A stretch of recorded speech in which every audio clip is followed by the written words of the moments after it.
Bonjour, je m'appelle Bertie Monméa, je suis en terminale ST2S au lycée Notre-Dame du Château à Monistrol-sur-Loire.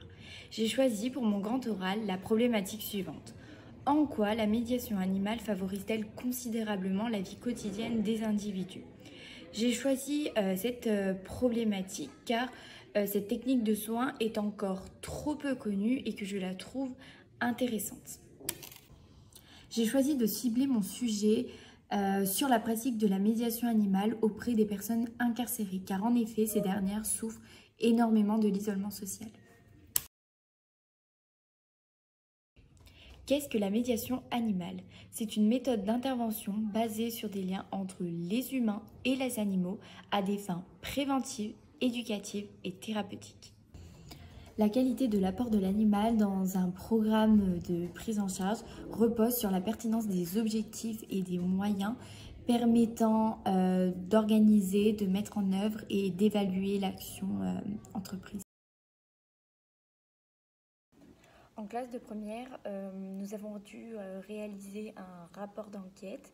J'ai choisi de parler de la médiation animale car il était en lien avec mon projet professionnel, c'est-à-dire devenir ostéopathe animalier.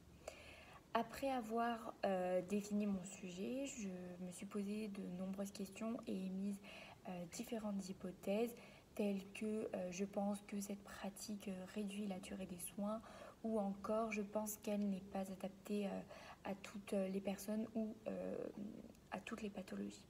J'ai dû réaliser une recherche documentaire afin d'apprendre davantage sur le sujet. Malgré le fait d'avoir trouvé de nombreuses informations sur Internet, j'ai tout de même décidé de contacter plusieurs professionnels afin d'apprendre davantage d'informations.